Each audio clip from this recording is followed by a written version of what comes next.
Eu sou o Vilton Reis, professor de escrita criativa. Se você quiser conhecer meus cursos, acesse esse link que está aparecendo aqui na tela ou clique no link que está aqui embaixo na descrição desse vídeo.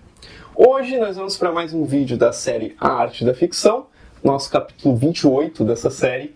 Nós vamos falar aí sobre escrever sobre o passado ou romances históricos, que é um tema muito relevante, muito interessante na literatura. O David Lloyd abre esse capítulo falando que o primeiro romancista histórico realmente é Sir Walter Scott, quando ele escreve romances sobre a Escócia do século 17 e 18.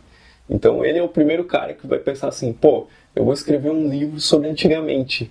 Então, olha como isso é novo, Nós estamos falando de um negócio de 200, 300 anos, sendo que literatura, gente, a gente tem, a epopeia de Gilgamesh há muitos anos atrás. Nós temos muito tempo na literatura e essa coisa de romances históricos é 200, 300 anos.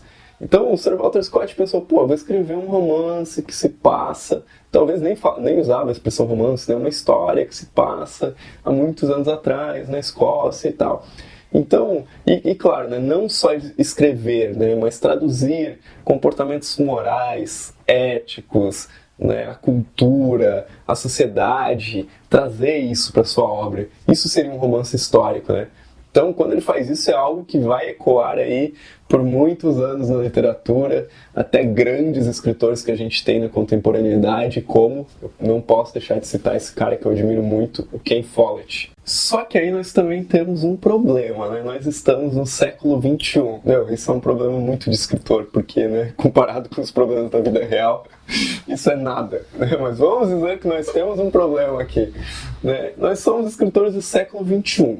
Digamos que eu queira fazer um romance que se passa ali no ano de 1902, E aí, será que eu vou escrever tão bem sobre a sociedade daquela época como Charles Dickens fazia? Ou, eu vou escrever um romance que se passa no Brasil um pouco antes ali da Guerra do Paraguai, que é 1867. Será que eu vou escrever um livro tão bom quanto Machado de Assis escreveu? Eu não vou escrever tão bom, mas em termos de cultura, sociedade, comportamento, olha, mesmo com muita pesquisa, provavelmente não.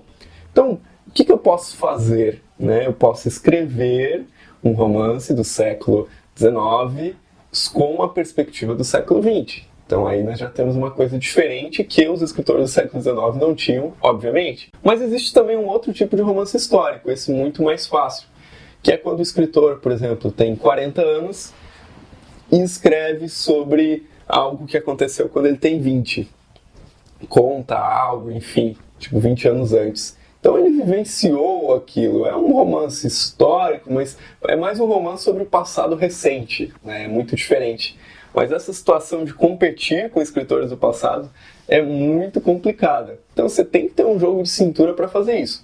E a gente vai ver um exemplo de alguém que teve um jogo de cintura. E para isso eu vou ler um trecho aqui de A Mulher do Tenente Francês, de John Fowles. Vamos ver, olha só. Você teria sorrido se o visse, pois Charles estava cuidadosamente preparado para a tarefa. Usava botas resistentes de sola pregada e polainas de lona que subiam até cobrir os calções de Norfolk em flanela grossa. Havia um casaco justo e absurdamente longo para combinar um chapéu de lona estilo Quaker num tom indeterminado de bege, numa enorme bengala, comprada no caminho até o Kobe, e uma volumosa mochila de onde se poderia tirar uma enorme variedade de martelos, embalagens, cadernos de anotações, caixinhas de comprimido, enxós e sabe Deus o que mais. Nada nos parece mais incompreensível do que o caráter metódico dos vitorianos. A melhor forma de constatar esse fato, no auge de seu ridículo, é lendo os inúmeros conselhos aos viajantes nas primeiras edições da Baedeker. Onde, perguntamos-nos, sobrava lugar para o prazer. Como no caso de Charles, ele não percebeu que roupas leves seriam mais confortáveis, que o chapéu era desnecessário, que botas resistentes de sola pregada em uma praia rochosa são tão apropriadas quanto patins. Então esse é um romance publicado em 1969 que trata da época vitoriana. E aí, uma das coisas que o escritor usa para poder caracterizar o personagem daquela época são as roupas, né? Ele provavelmente fez uma ampla pesquisa a respeito do assunto e colocou aquilo ali. Mas olha só a diferença, né? Nós estamos falando de um romance do século XX, meados da segunda metade do século XX, tratando sobre algo, né, de 100, 200 anos antes. E, tipo assim, o que representava naquela época para um personagem simplesmente cavalheirismo, estar preparado para todas as situações, para nós soa como exagero, como inconveniência. Então, olha que interessante, existe um olhar que é um olhar da atualidade a respeito de algo antigo.